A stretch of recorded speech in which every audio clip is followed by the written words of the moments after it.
Okay, to talk more about what's happening in the global EV market, we are joined by Lauren Fix. Lauren's an automotive expert and editor-in-chief of Car Coach Reports. Lauren, welcome to our program. Thanks very much.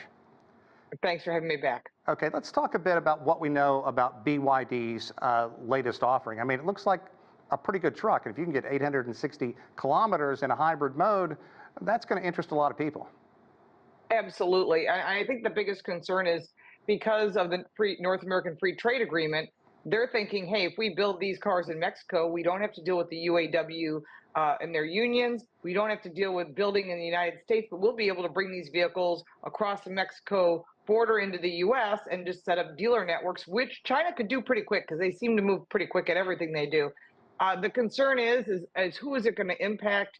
It's going to certainly impact the UAW, and it's going to impact jobs here in the U.S. and our economy. And from a protectionist standpoint, President Biden has put up this tariff. Although President Biden may be running for election, so is President Trump, who is saying he's going to put a 300% tariff on. So they're really trying to keep the Chinese vehicles out of the U.S. marketplace, even though they're really kind of already here in a lot of components, and some vehicles are actually owned by Chinese car companies. You know, Lauren, a couple of things.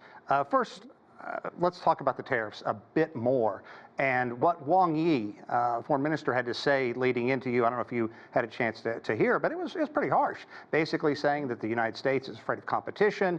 And I'm old enough to remember back in the 60s and 70s, it was always roll up your sleeves, the American U.S. can-do attitude. Does Wang Yi have a point? Well, he does have a point, but I think who is going to hurt the most is the Japanese automakers and the Korean automakers who have put a big investment here in the U.S. by opening up plants, building battery plants here. But remember, the one thing that China has over all the car brands is they've pushed this EV initiative, and all of the governments have jumped in on this. Car companies have also jumped in on it, but China owns the bulk of the mines where all these minerals come from. So really, China has the upper hand across the board. Okay, let's get back to the vehicle, BYD. Why a rollout in Mexico? You talked about it, but couldn't it be possible down the road that a president, whether it's Biden or Trump, throw up more roadblocks at the border to keep these kind of vehicles from crossing from Mexico into the U.S.? Oh, that absolutely could happen. Obviously, it's a protectionist move.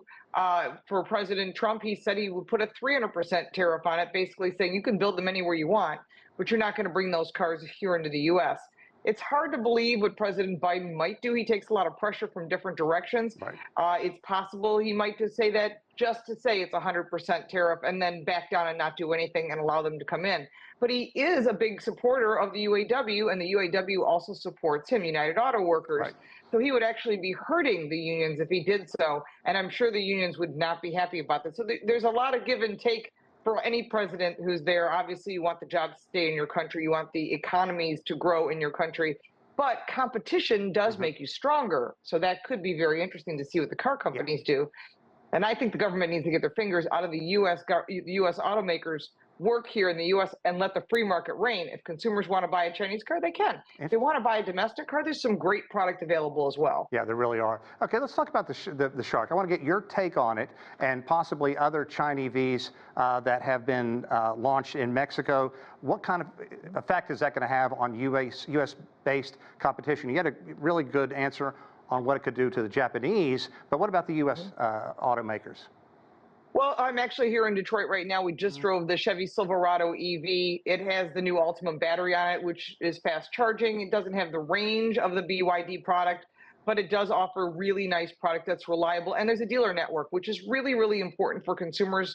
While Tesla may be leading the electric vehicle space here in the U.S., it's important to note that for consumers, if they got a problem, they want to go somewhere. They don't want to make a phone call and wait with Tesla or some of the other brands that are independent.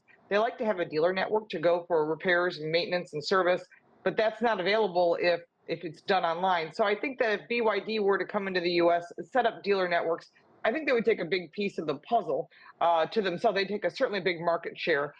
They've got the Dolphin and some other aquatic named vehicles, but the Shark would actually do pretty well here. And I think you would have sales, especially on the fleet side, because unless there's a government incentive, of course, the government's involved as always. But I think if you let the free market reign, consumers will buy what they want. And it would be nice to see BYD and other brands here so that consumers have choices. Interesting. I think about the Ford F-150, and that's like, they're always being pitched as the guy's truck, and they have an electric version of that out as well now, so consumers would have that. Now, also coupled with the fact that China's BYD and Tesla, which is American, are looking to build factories in northern Mexico, city of Monterrey. What is the attraction of having plants there? Could they chip away at the Silverado, at the F-150? Well, they might chip away at some of it. It's good. It's important to note that the Ford F-150 Lightning is sitting on dealer lots. They're not selling at the levels that they thought. Consumers here in North America, or at least in the U.S., it doesn't work for them for electric vehicles. Their lifestyle is different. There is not mass transit available. The charging infrastructure isn't there. And it's even worse in Canada, especially as you head north and the cold weather comes in the northern territories. You can't use an electric vehicle. It'll freeze. And so that's why gas and diesel still have to be together.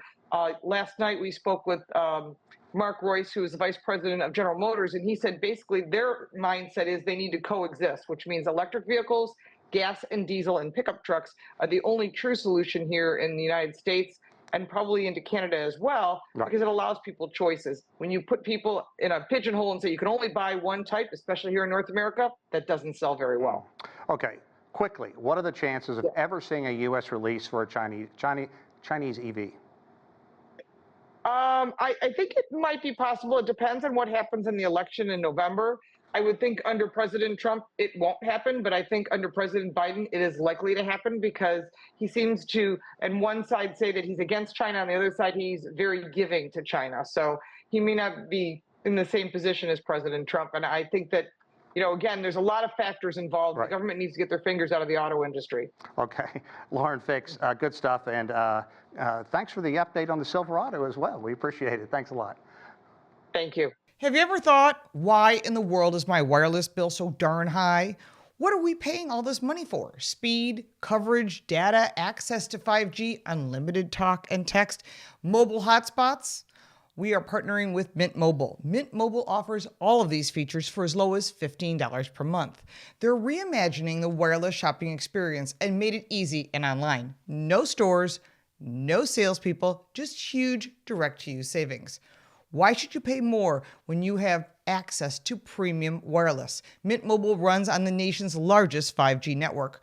Whether you use your phone to watch YouTube, listen to podcasts, or play games, you get the same speed and performance as the big guys while connecting to Mint's network. How hard is it to switch your service? Big Wireless wants you to think it's hard, but switching to Mint is super easy. Thanks to digital eSIM cards, which most phones now have, you can sign up and activate immediately right on your phone from the comfort of your home. And if your phone doesn't have an eSIM, Mint will ship you a new SIM card for free.